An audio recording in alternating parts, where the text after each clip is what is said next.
StoryHinge, Episode 69, Gene Leggett. Story Video Games. How do I create the technology or the platform for people who don't have technical skills like programming to be able to create rich story-based video games? And they'll just be so excited because A, they're making a video game, B, it's their story. And all of a sudden, they're so engaged.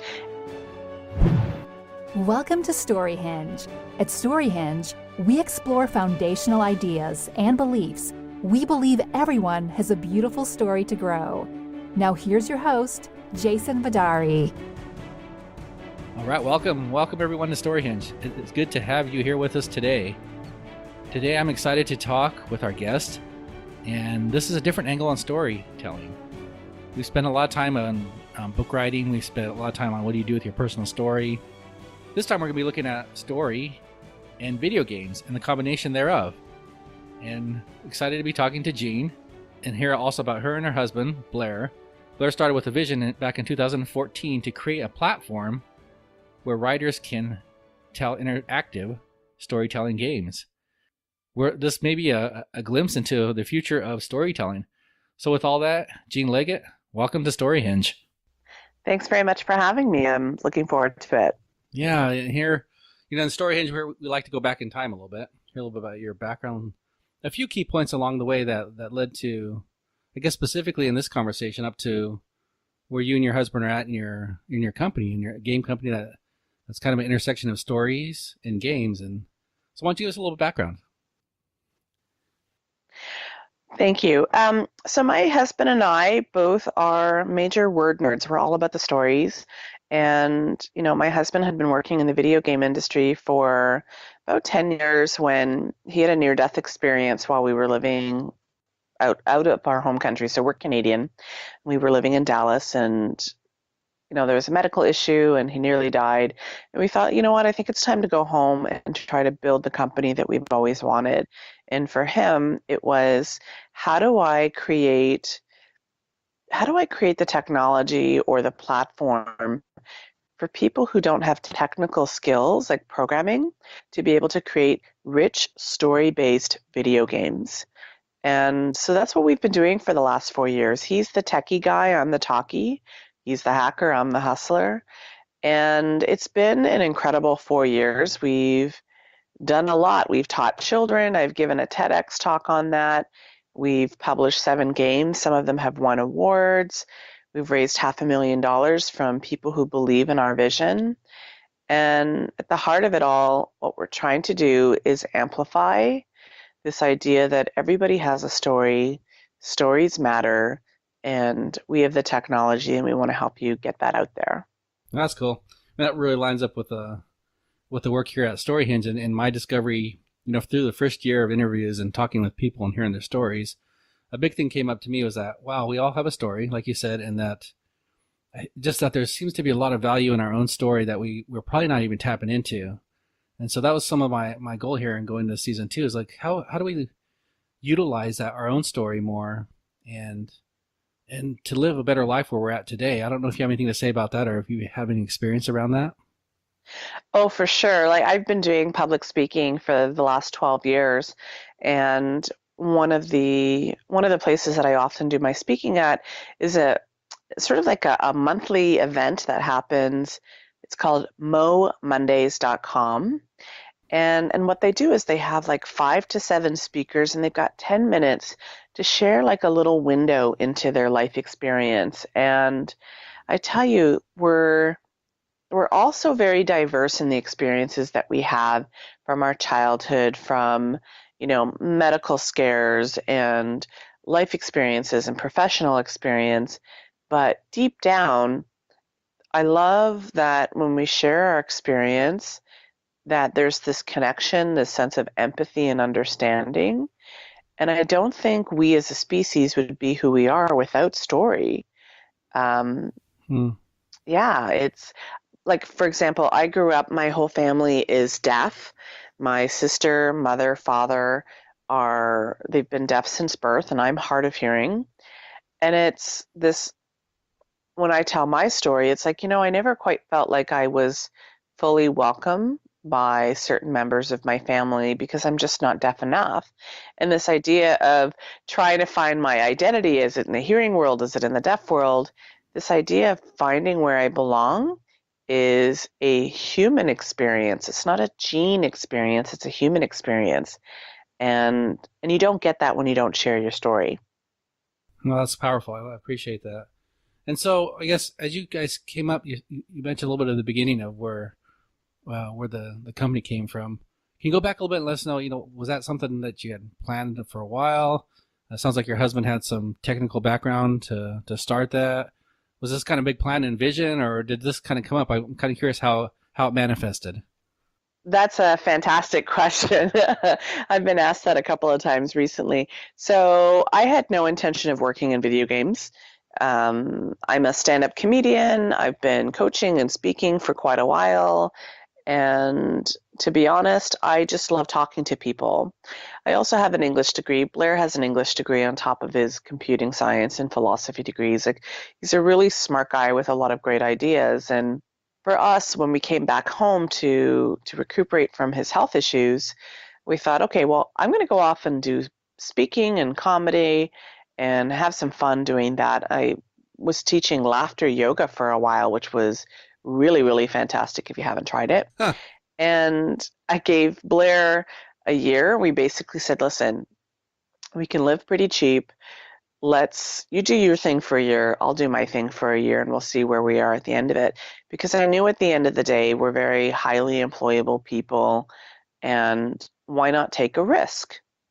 And there he was building this, this idea for a company, and like, he's always loved storytelling. He's always loved creating storytelling games. Like back in the day with Dungeons and Dragons, with his older brothers that introduced him to it. And, that's always been his passion for a really long time. And for me, like, we've been together this June we'll be together for 22 years. And I never recommend that people go into business with their spouse. It's very stressful. We're both on the high wire. We do this full time. There's no other source of income. And, I saw that the skills in my background in administration and operations would really help him. And I so firmly believed in his vision of this platform that he was building that I felt like, I could probably raise us enough money to be able to build this platform to get it to where it needs to be. And I don't even know what I'll be doing years from now. I know that the thing that I enjoy about working in our company is the storytelling, not so much the operations and marketing stuff. Do you know what I mean? Mm-hmm. And what is it about the storytelling that you enjoy so much?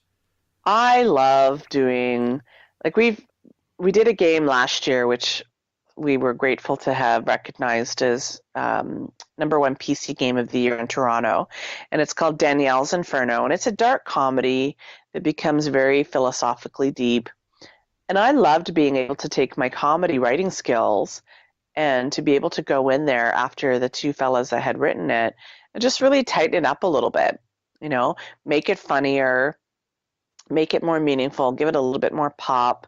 And I'm even finding that the game that we're working on right now, it's about a woman who's had sexual trauma. She's dealing with her PTSD and she's solving a murder mystery. She's an amateur sleuth. And Blair does a fantastic job of getting the concepts down, but I love going in there and just using my English degree and being able to more clearly tell that story in an articulate and tightly packed way. Like, I'm all about the efficiency of language. That sounds really cool. Help us understand a little bit more on how does this work together? The storytelling, I think people probably envision like a book story, and then the game, which they might, envision something more like a shooter game out there that are really popular these days. How does this mix together, and what is it like? Well, for us, there's something called interactive fiction that's been out for years and years. And a lot of interactive fiction is text-based adventures where you might type in you might be prompted with some information and you might type in get book. For those of you who have played the old school games, you're nodding your head, you're going, I remember get book or open door or go west. And for us, what we're trying to do is with Story Stylist, which is the name of our platform, is we're trying to put the emphasis on narrative. So for example, if you go to play one of our games, Hard Vacuum Lullaby is a half-hour space adventure game. It's free on our website. And you'll notice it's about 30,000 words in a 30-minute game. It's a lot of reading, and you're not going to be able to get through and solve the game without actually having read it and understood it. And it's so interesting to watch adults play it versus children. I've watched, 10, 12, 11-year-old girls and boys play this game and zip right through it because they're reading, they're paying attention, and they know where to go next. And whereas I have adults look up at me going, what am I supposed to do? And I'm thinking, why aren't you reading? So, the added bonus for us as word nerds is that we've inadvertently created something that requires a reasonable amount of literacy and comprehension skills. So along the line, we became accidental educators, and teachers love us. Teachers want to not only have the games in their classrooms, but the game creation platform. That sounds really fun. And I think of storytelling and someone, writing a story, and how is it different in doing it in the environment you're talking about? Well, that all depends on the kind of story that people want to create. Like, for example, when we're talking about storytelling, and most people think of books, and with the exception of choose your own adventure books, most books are linear. You start at page 1 and then you go to the last page. And as a writer, you're not necessarily having to think about decision points that readers are going to have to make. The reader is a passive experience. They are just along for the ride that the writer has created. With the game, the creator really has a deeper responsibility. It's what agency do I want to give my player, and how do I want them to experience the game? So for example, right now we're working on an adaptation of a novel by Charlaine Harris. Now, a lot of people would know Charlaine from her Sookie Stackhouse novels that became HBO's True Blood. And, it did very well, and I think it was the #1 show before Game of Thrones came along. So as an author, she's very well known. This book that we're dealing with is this amateur sleuth with PTSD, and how do we make this book interesting and refreshing as a game for people who have already read the novel? So what we're doing, and what we spent most of our time doing, is just making sure that the initial piece of the game has a lot of ways for people to experience the story. Are they investigating the body that's been left behind? Are they making an attempt to go after the person that's dumped the body? Do they make a phone call to the police? If they don't make a phone call to the police, who will discover the body, and what are the ramifications? What are the knock-on effects of a decision point? And so, these are things that we really have to think about as game designers, and also, people are going to have a very different experience than if they read the novel. And at the same time, we're staying very true to the novel. Well, that sounds really cool because I think of a basic story elements. The beginning, middle, and end. With that climax, that character going through that change. But in your environment, it sounds like you could have that, but there's could be a bunch of branches to that on top of that. Mm-hmm. So that sounds like a different level of writing at some ways. It is. And I think that's one of the biggest challenges that we have for for authors, because our target to create content has always been authors. And we're starting to see it being used in colleges and game design classes, which is great. That's fantastic too. But for an author who has never experienced branching narrative, it can be a bit daunting. So one of the reasons why we did the summer camps with kids is we thought, okay, if we can teach children how to do branching narratives, then there's a hope that we can teach the adults too. Yeah. And how did that go? The work with the kids has been fantastic. There's a game on our website called Attack of the Killer Zombie Cats, where you play as Barack or Michelle Obama to defeat Trumpy Cat. And Hillary Cat's in there too, and she's evil as well. So whoever, don't go with Hillary Cat. It's a trap. And this was a game that was thought of by an 11-year-old Canadian girl. She wrote it. She drew the art for some of it. She coded it herself, and she completed it in about 18 hours. And it's just a 10-minute game. It's funny, it's cute, it's got music in there and everything. And, there are a lot of different elements that she had to come up with, The room is dark. Well, how do you not make the room dark? You need to combine two items that are in your backpack, in your inventory. And so it's we put it on our website because we wanted to show adult writers, listen, A, first of all, this is simple. Look at what this child has created. And B, look at the basic mechanic structure here. We've got items in your inventory. We have conversations, just introducing them to the principles of game design. And you mentioned before that a lot of the work your husband did was making this interface so that authors could go in there. I mean, how difficult is it to go in there and start creating a story how does that work exactly?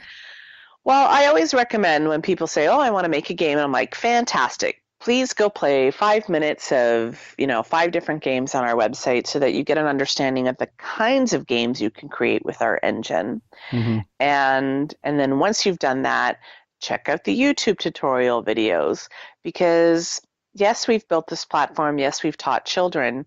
It's different when you're a classroom instructor right there next to somebody. And so the YouTube tutorials really replace us in the classroom. And then if you're like, hey, that looks simple, I can do that, then I suggest people go and they download the software and they get like a 3-month free trial right now. And they'll be able to try things out. We just recently had a college classroom, start using our software. And, we hadn't heard from them in a while, and Blair went to log in on the analytics so we could see, hey, what's the activity happening lately on Story Stylus? And they hadn't been in for a while. So he messaged the instructor and he says, hey, I've noticed that the students haven't been in. If they've given up to go use another software, that's okay. He's like, no, they finished their project a week ago. It was so easy. For us, that was a huge win. That was such a huge win that they were able to, have a little bit of help from Blair, rely on the YouTube tutorials, and they were able to create a very basic point-and-click adventure game. Yeah, no, that sounds like that's empowering you guys to carry this even further. Yes. And, I wish I could wave my magic wand and all the things that annoy me about our software would be fixed. But it really is, it's 2 people with a handful of contractors, project to project. We're still very much a mom and pop shop. And but that being said, we've pulled off some pretty amazing things over the last 4 years.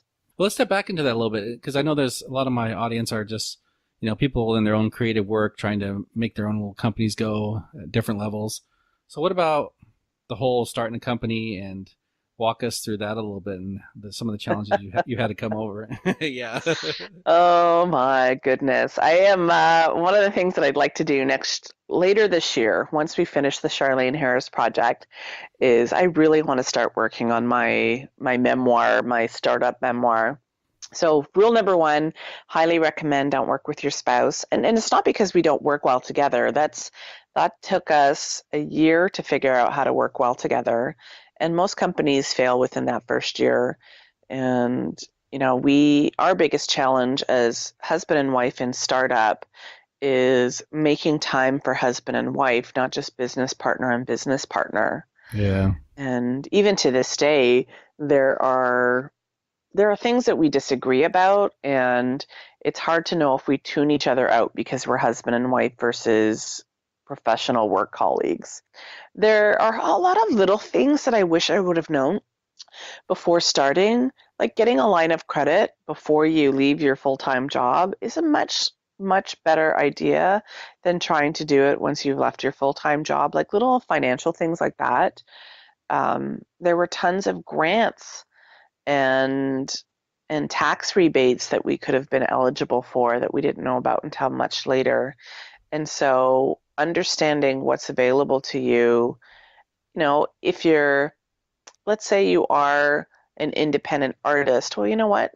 Sometimes your state or province or what have you is going to have small grants for you to be able to develop content or art or what have you.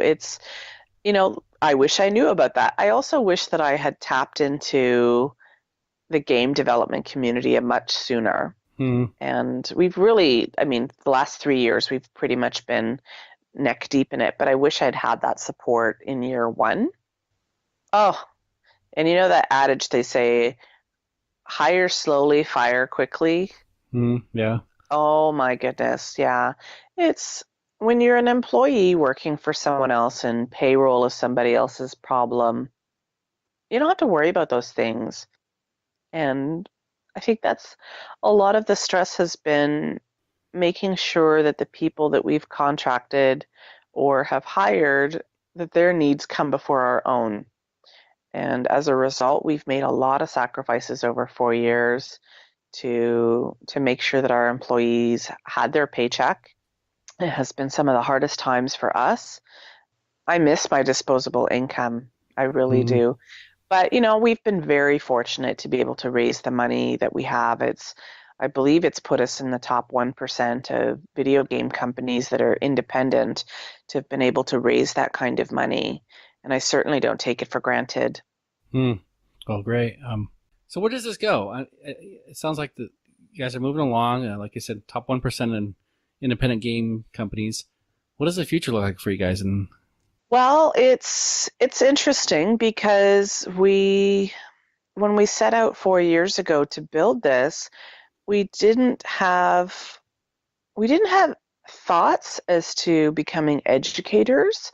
Like, we always wanted writers and game developers to use this, but what we have seen is that there's tremendous interest from teachers that are teaching in grade 5 all the way up through college of wanting to engage their students. So when we finish this Charlene Harris project, we're going to be devoting some of our time and resources to making sure that we have curriculum developed by teachers so that it's ready to be used in the classroom, and start moving on some additional pilot projects there, because we have seen tremendous success with that.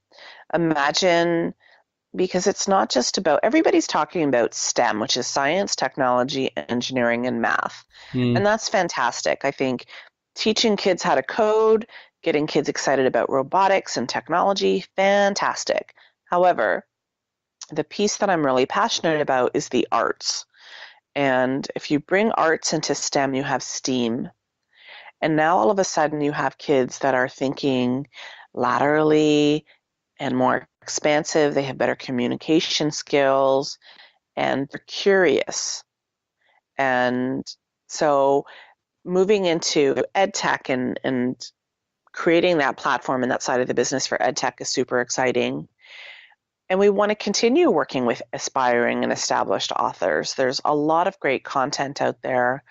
And in 2019, we're planning on launching a kids dedicated portal where it's content that's made by adult storytellers in the kids world, and also from kids who have learned how to use the software. But everything that we publish is curated.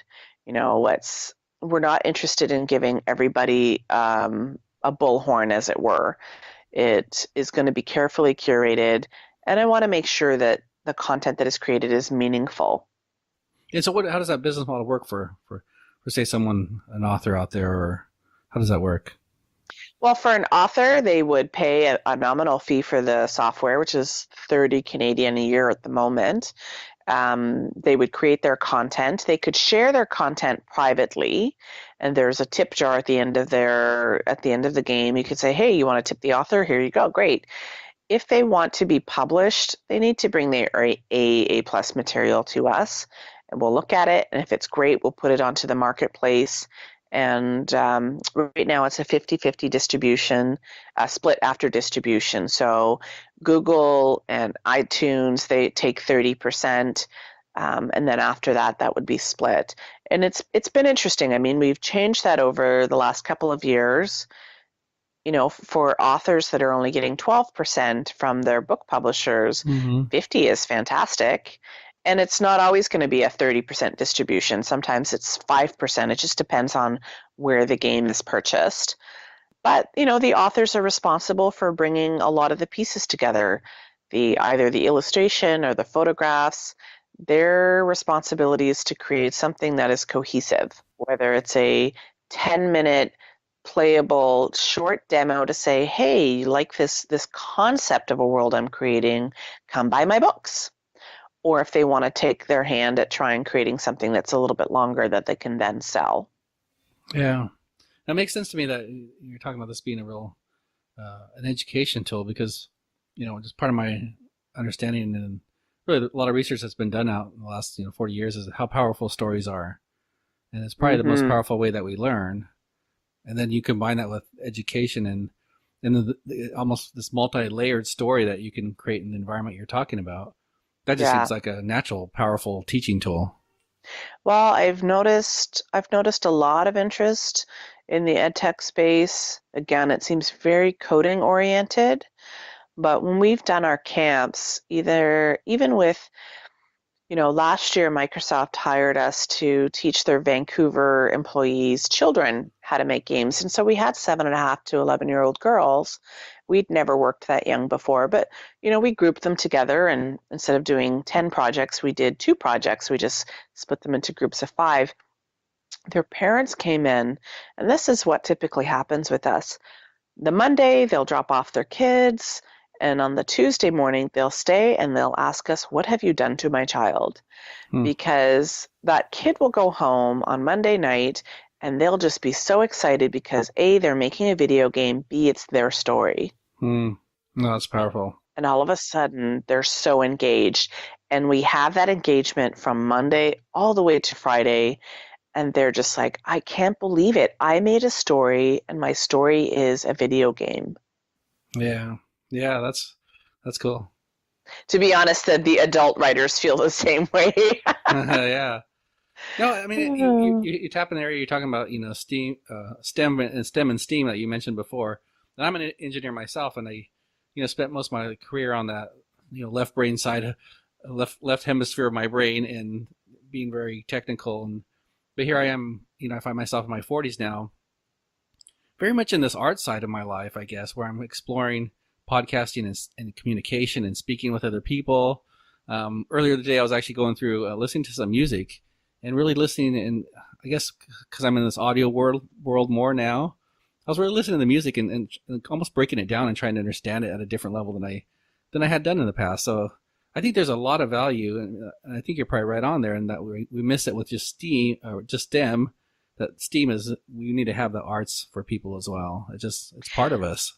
And, having spent a lot of time around engineers when I was first dating Blair 22 years ago, I was always struck by the engineers who, these guys are very analytical, very detail-oriented people. And then I'd be shocked that they were piano prodigies.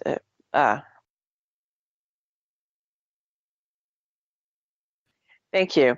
That they'd be really amazing at piano. Or one of my friends is doing mixed media art, and he's a hardcore programmer. But it's creativity is the thing that brings us joy, is the thing that sparks us. And sometimes in our day-to-day lives, we don't get to have that creativity. If you're in accounting or programming, maybe your creativity is with those things, but whatever makes your heart sing. And I think at the end of the day, what our driving force and driving mission is, if we can create something that is simple, to be able to create narrative-based games, which are on the rise in terms of game interests and as a niche, which is super exciting to watch. But if we can create simple tools where we have more diverse stories being told, stories from, like we've seen stories in games about, there's a game called That Dragon Cancer, which is about a family with the diagnosis all the way through to the passing of their 4-year-old child from cancer, to games about depression and games about people's heritage and the immigration and the refugee experience. So games as a whole are changing, and I love that simple tools make it possible to hear more stories of these kinds. And that's what really excites us.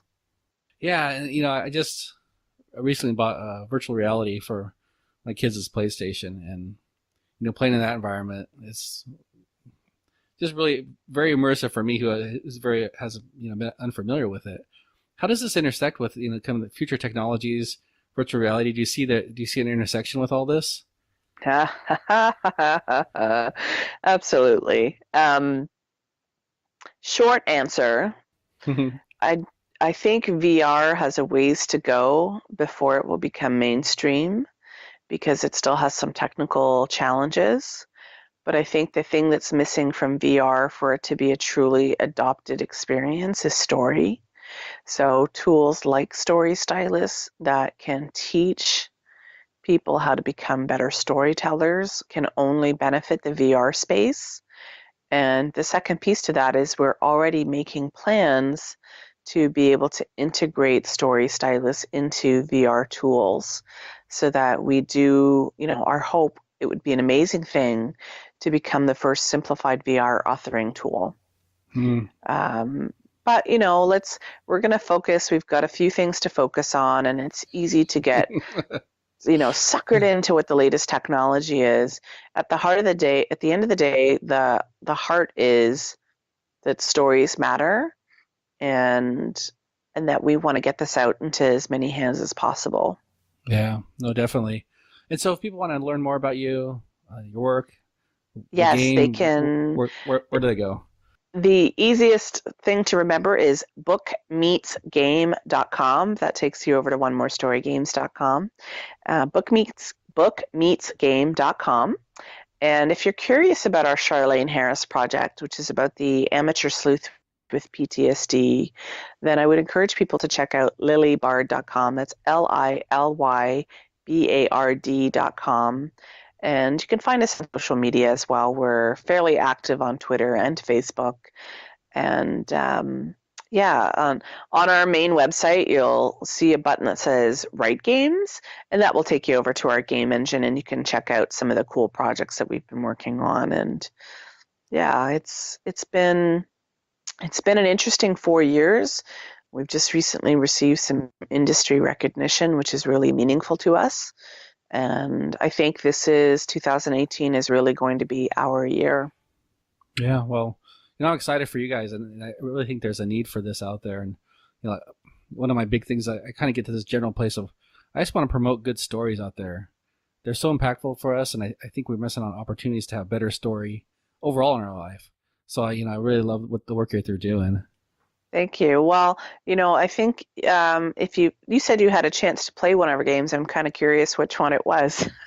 I can't remember. It was back like a month ago now. I can't remember exactly. It was a space one. Yes, it's a hard vacuum lullaby. Yep. Yeah, and it was fun. I was like, oh, it remind me of some of the old school games back, when I was younger. And I actually had my two sons, they're 16 and 14 years old. And I said, why don't you guys go check this out and tell me what you think? And they both went and played, and they got into it. They said, yeah, that was real fun, Dad. And so I was like, okay. It's very different for us to be engaging our reading skills in that interactive format. And I have noticed just in the last couple of weeks that there's been buzz going around where book companies are starting to buy video game companies now. Wow. So I think we just happen to be at the forefront of this revolution, and it's exciting. No, it is very much so. And Jean, thank you for your time, for being with us here on StoryHinge. And any closing thoughts before we part? You know what? Thank you for having me, and my words of wisdom. My goodness, you know what? Do what you love. Do what you love, and be on fire about it, because honestly, that has been what has attracted people to us, that has attracted money, support, customers. It's do what you love and the money will follow. That is so true. And for us, doing what we love is being storytellers. So, Woohoo! yeah. Well, thank you again. All right. Thanks very much. All right. Thank you all for being with us. Jean, thank you again for spending time with us on StoryHinge.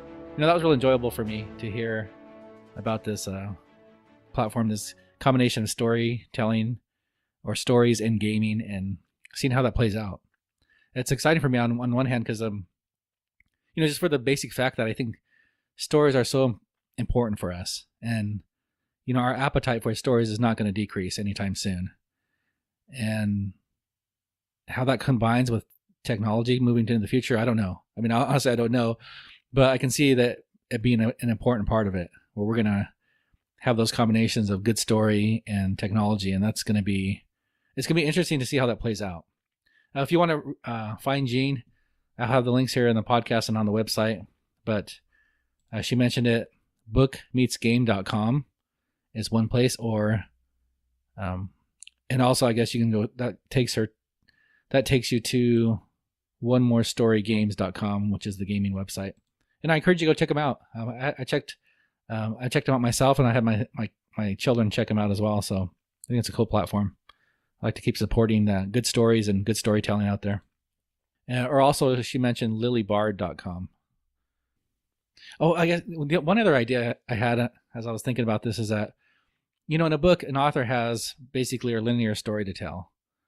This one single linear story they tell. Now you can do a series of books and hit other stories, but this platform presents a whole nother realm of, I think, storytelling in a way, where, if you're an author and you're creating a story and you're like, well, I'm going to take my story this way or that way. And you make a decision and play out that story. Well, within this platform, within the video game platform, now you can actually do both those stories or multiple stories and say, well, I'm going to take my story this way this time, and I'm going to take my story this way another time, and another way here and another way there. And then you get to let your game player or your reader / game player play that out, play those multiple stories out, and enjoy story on those multi branches. And I think that's a pretty neat idea. I know it's not completely new. That we've had choose your own adventure books for a long time, and then some of the early video games have this dimension of reading a lot of narrative and making decisions and seeing where it goes. And I don't know. I think it's pretty cool, and I like to see this keep growing. So thank you guys for all tuning in again here at StoryHinge. Hope things are going well for you. We'll continue to dive more into stories, and upcoming we have some great guests coming on. Some of those interviews have already been recorded, so looking forward to releasing those. And I just want to invite you guys to keep supporting StoryHinge. I'd like to see this help people where it can. All you story creators out there, and those of you looking to have better story in your life, I invite you to follow the podcast. I also invite you to subscribe, share it with others. And as mentioned before, I'll start releasing a monthly newsletter coming in April, where I'm just going to be adding a little more value and a little more depth into story. And the first month here, we'll be talking about Aristotle and his thoughts on story. So you guys, with all that, guys, have a great week. We will catch you next week. Thank you for sharing with us at StoryHinge. We hope this time together has added more goodness to your journey. Until next time, onward and upward, and may your own story continue to grow more beautiful.